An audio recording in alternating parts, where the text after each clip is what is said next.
Nearly halfway around the globe lies the land down under, the continent of Australia. Almost everyone has seen images of Sydney Harbour, the famous Opera House, and the beautiful coastline of this amazing continent. Home to some of the world's best surfing, the unbelievable Great Barrier Reef, and some truly breathtaking landscape. But the center of this continent is seldom talked about. Known as the rugged Australian outback, much of this land is nothing more than dry, unforgiving desert. Very few call this part of the continent home. Not many people travel into the outback. There just isn't much there. Snakes, scorpion, and maybe the occasional roo and wallaby.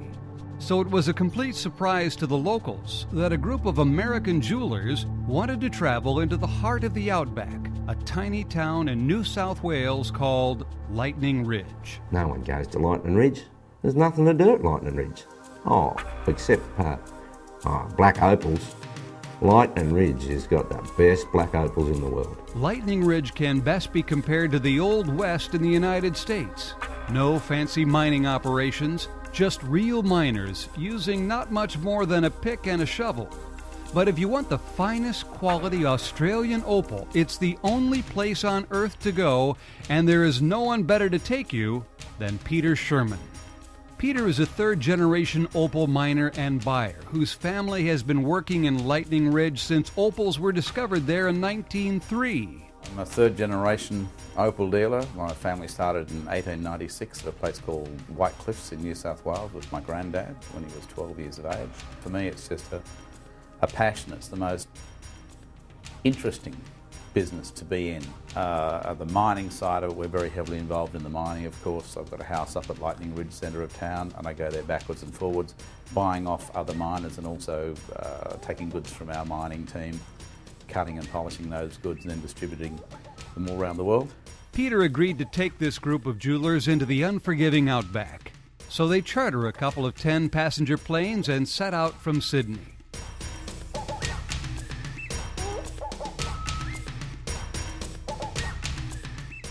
People have specifically come out here from the States to actually go to the ground itself, to go up to Lightning Ridge, to walk on the ground, to go down the mine, to see how it all works. Hi, we're Marty and Kathy White from Enhancery Jewelers in San Diego. We've traveled halfway around the world to the mines of Lightning Ridge, Australia. Why? The most beautiful opals in the world, that's why.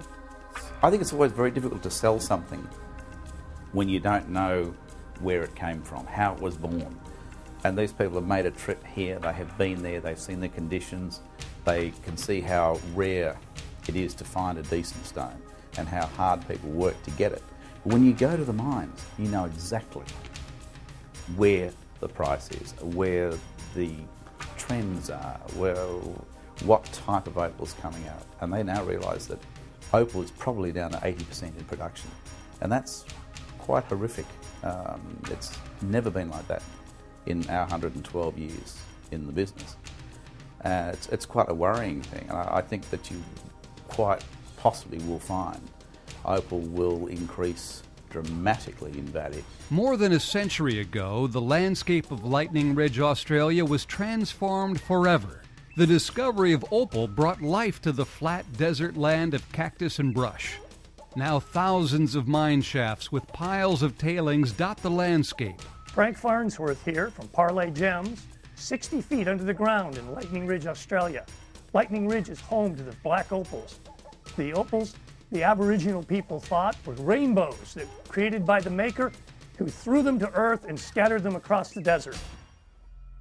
We know more now about the opal. The opal was caused by water taking and running through the sandstone, collecting the silica along the way. When everything went just right and the silica molecules lined up perfectly, we got that step beyond a prism that we call opal. It's a captured rainbow in stone. No other gemstone is like it. Besides Lightning Ridge, we also find opal at Coober Pedy. Coober Pedy is an Aboriginal word. It means white man in the hole. Also, White Cliffs is famous for the white opal. The Boulder opal, which is a beautiful opal formed in the ironstone, comes from Queensland.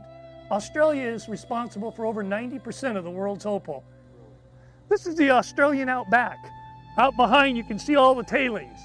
This area is all taken and laid out by the government for small miners. Only small miners can mine the opal here. That's where you start going out grid drilling across the landscape, 9-inch auger holes, trying to find a fault or slide under the ground, which will then possibly have opal deposits at the base of that fault or slide. You find a bit of a trace, you peg your claims, you bring in the big equipment, you do a large, like a 3-foot core wall hole straight down, and then you start with your ballroom downstairs bellying out, following the opal, digging, putting in props, digging a bit further, putting in more props. You get a claim that's 50 by 50 meters, and then you've got to work that claim. You've got 24 months to get that opal out of the ground. Opal is such a rare stone that a miner can mine for years and find nothing, or can get very lucky and make his million. This is a big risk business for the little guy. Everyone who comes here is on equal footing, they say. Yeah, g'day. My name's Fred Malouk. I've been mining for approximately 30 years. I came up and started full-time mining when I was 17. My father used to mine in a field about 80 kilometres away from here, and I used to come and visit him on school holidays. So I got the bug, opal bug, from there. You go to Lightning Ridge and you think that nobody has a dollar because they're all just walking around in a pair of shorts and an old t-shirt. No one shows any signs of wealth or trappings. You wouldn't know if this guy was a millionaire or just had $10 in his pocket. And that's what they like about it too. They go up there to escape, to get to where they want to be in their own space. They go to work when they want to. They come home when they want to. There's no traffic lights. There's no one telling them what to do. And they have a chance to actually make $1 million or $2 million or $5 million or $10 million if they're lucky enough to fall right on the big patch. It's 1 in a million, but it's a gamble, like buying a lottery ticket. You might have the winning ticket. You might have the best claim. You might not. That's what life's all about, and that's what makes it really, really interesting. Sometimes the miners are on opal, finding enough to keep them busy and their clients happy for months. Other times there's little opal to be found. It's a hard life digging a 50-foot hole on your 150 by 150-foot claim, searching underground for a big strike of seam opal or knobbies, which are the two types of opal formations. We take the dirt out from underground, put it on a truck, bring it over here and feed it by a conveyor belt into this barrel, and we feed water into it out of the dam, and the friction on the dirt on itself and on the side of the barrel, it sort of grinds it away into the silt. And because this dirt's exceptionally hard, it takes us about 20 to 30 hours at the end to run it down. You'll end up with about 0.5 of a metre to a metre full of tailings. And at the end of that, we just reverse it out. The flights will pick it up. We take it out here on the table and then we go through it, have a look if we've got any opal or whether we're paid for the week or not. A lot of people just used to think of opal as just an oval-shaped stone with 4 claws. Very nice, pretty interesting, but it was all just a little bit too nice and interesting. And these days, when you've got dentist drills, Dremels, things like that, where you can actually drill out a piece of sand or a slight imperfection and follow the contour of the colour, the way God actually made the colour to roll through a stone, you can make very unusual pieces of stone, natural stone, carved out, and make beautiful, very, very distinctive jewellery out of it. I think that's what the passion for me is, that it's every single piece is a one-off. A lot of the time with a knobby, you'll get the bar that actually goes right through the middle rather than it just sits on top. And if the bar's going through the middle, you have to decide whether to go which side's going to be the top and which side's going to be the bottom.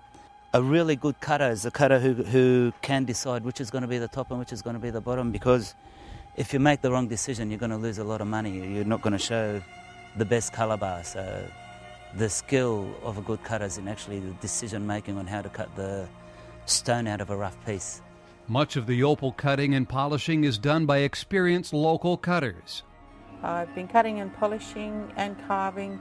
Cutting and polishing mostly for about 15 to 18 years and carving for about 8. I've had a great time learning, and it's just a growing market because people want the more free-shaped pieces. It's more expressive. Jewellers enjoy it. It's a challenge for them to set it, and it gives them more expression in their work as well. Same with us. This is normally how I get the material brought to me by the miners and my clients. They just come and bring this. Sometimes it's a bit roughed out and taken the top off so they can see what it is before I get it. Then I get my little handpiece, which is a burr. Sometimes I use this machine, this fixed arbor here. And this is just a micromotor handpiece. Then I just clean up some of the sand. And then you've got to look at it and work which way you're going to cut it. You turn it around to which angle is going to be best, which is going to be the top, which is going to be the bottom. It's just amazing. And sometimes you rub it down and it's completely the opposite to what you think. It faces one colour this side, and when you turn it the other way, it's completely different. So you'll have to rethink what your idea of cutting the stone is, what you're going to do with it. Then we end up with a piece that we have to start using finer and finer burrs, and then we move into sandpaper, and after the sandpaper we start with some diamond paste at times, sometimes the diamond sandpaper we use. Seeing firsthand the conditions and hard work that goes into every opal was incredible. But the jeweler's true goal was to handpick the very best Australian opals before the rest of the world has a chance. They were looking to handpick the best of the best, the ones that would normally get bought up by wholesalers from Asia, the Middle East, or Europe. It's a tremendous piece. I love it. The light and the fire and the color there. So the thing today, I mean, they used to cut opals just round because they just had a one wheel. Access to this quality and quantity of opal can only be achieved by traveling halfway around the world. Most of the opals they were selecting would never have made their way to the U.S. In the same way they buy diamonds in Antwerp, Belgium, and gold in Italy, Australia is the world's leader for opal. The philosophy of buying at the source is what makes their quality and selection second to none. The miners and dealers at Lightning Ridge have never seen a group of retail jewelers visiting the mines and buying at the source. It was an education for everyone. The quality, selection, and value was better than anyone expected, making the unbelievably long flight worthwhile. Come see the amazing opal jewelry directly from Lightning Ridge at Enhanced Jewelry.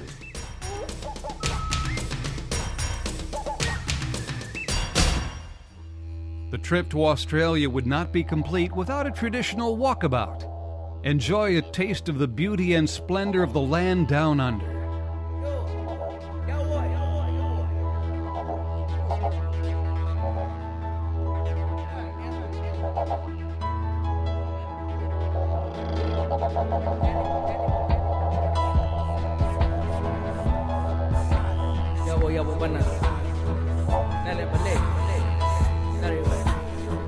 Trying to